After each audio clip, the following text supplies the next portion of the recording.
Upon leaving Clarion, Iowa, I went to Spicer, Minnesota to serve as their pastor, which I did for 11 years, and then last August made the venture up to North Dakota to serve them in the capacity of a university chaplain.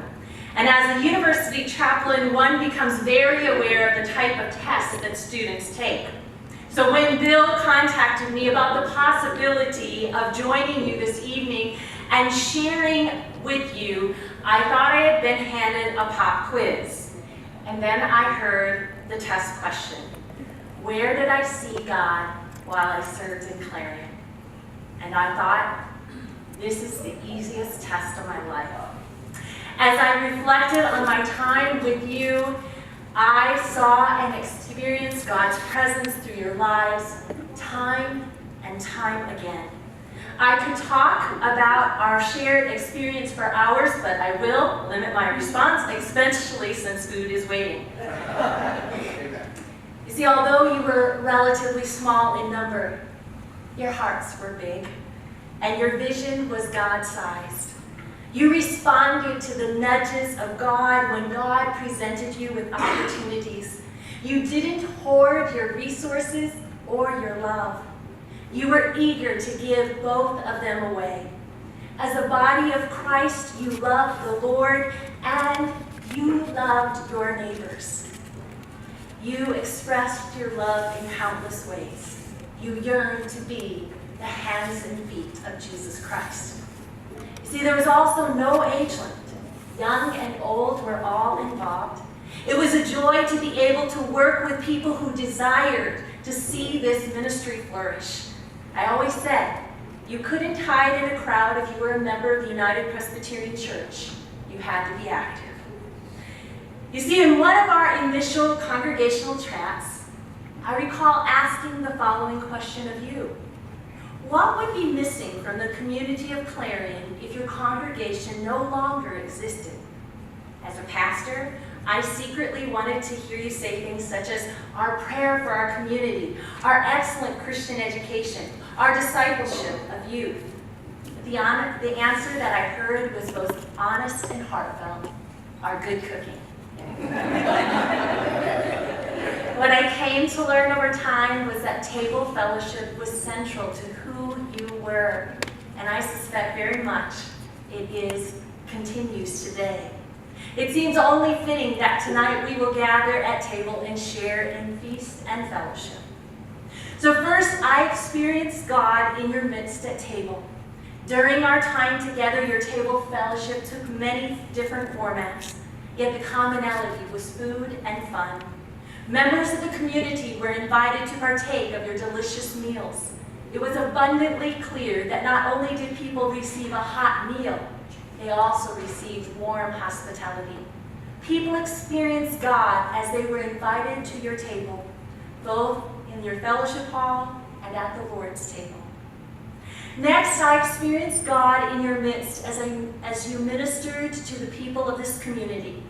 You were eager to make a difference in the community of Clarion and beyond.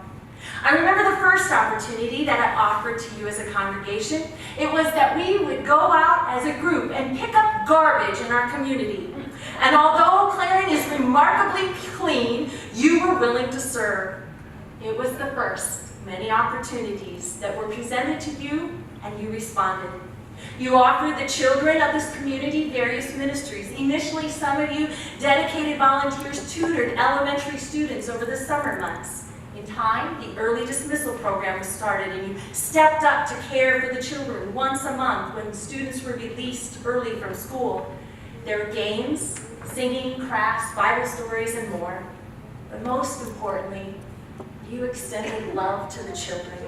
All children were viewed as a gift from God. It didn't matter if they were a part of this congregation or any congregation for that matter. You delighted in serving them. I also remember fondly how Bev Wason came to me with a dream that this congregation would intentionally minister to, for, and with adults who had physical and mental disabilities. Friendship ministries and experiencing God's presence are nearly synonymous in my mind. you continually sought to expand your outreach. As the faces of your brothers and sisters in your community changed, you reached out and you collaborated with First Presbyterian Church in Fort Dodge to create a ministry for your Hispanic neighbors. Some of you even learned to speak Spanish in order to be able to welcome your neighbors in their native language. You opened the doors of this building to all. Another way I experienced God was through your ministry with others.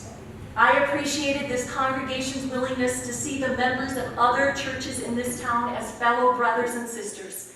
And long before you started collaborating as you are today, you were sharing in joint vacation Bible school. You were engaged in an ecumenical youth group. You jointly participated in the spirit of giving and the Thanksgiving meal. You invited other congregations to participate in the Warm Clothing giveaway. You see, you recognized and valued that there were things that could be done better together than apart. And on an unusual note, I experienced God in your midst as you allowed me to dream with you. I know that at times my dreams were, and frankly, irrational and unreasonable at best. But you were always willing to consider the possibility. While many churches get stuck in the mode of, we've never done it that way, you seem to embrace an attitude of, we've never done it that way, so let's give it a try. Furthermore, you recognize perhaps that some ministries would only be for a season. For example, the house across the way.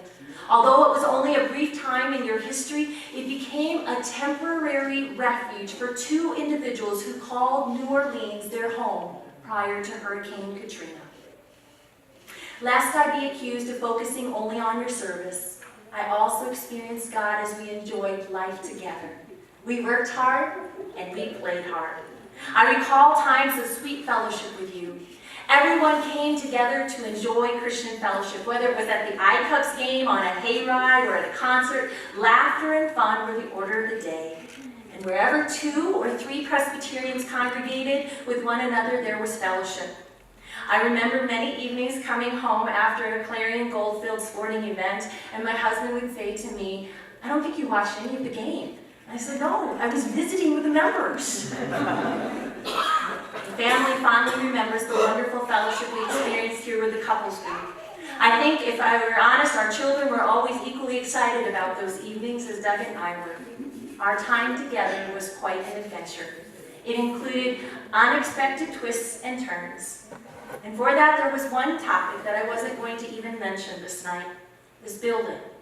Not because it is an absolutely lovely and a warm and inviting space, but rather because my ministry with you was never about a building. It was about you, the people of Christ. You were what makes this building special.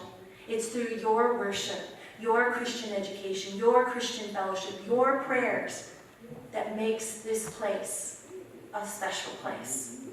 Now, some of you may recall that I had specifically told God that I would never be involved in a church building project.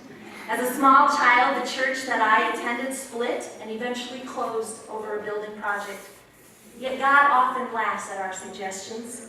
Even more so, I think God knew who you were, that you were a committed people, that you were willing to go through tough times so that your purpose and vision for ministry could be fulfilled. And while there were bumpy paths along the way, it didn't matter whether we were gathering for worship in a roller skating rink, a storefront, the Catholic Church, the Nazarene Church, or even a tent. You were there. You showed up because God mattered. Countless individuals worked tirelessly to make this facility a reality. You believed that God had a purpose for your existence and God was not finished with you. And that's why you're here today, celebrating 125 years of ministry to God's kingdom. You've made sacrifices. And once this building was completed, you would not stop and be content. You looked for those who in our community should be reached out to. And so you welcomed new residents who moved into the independent and assisted living facility. You made this a home of God's people. So finally, on this night, on a personal note, I experienced God in your midst, as not only you welcomed me as your pastor, as you welcomed my husband, and you welcomed our ever-expanding family. Our children were deeply blessed to be a part of this congregation. You welcomed each one of them into your hearts as you welcomed us into your family. So I end by saying thank you. Thank you for allowing me to experience God in your midst. It was truly a privilege to be your pastor. God bless you, my friends, and may you continue to experience God in your midst.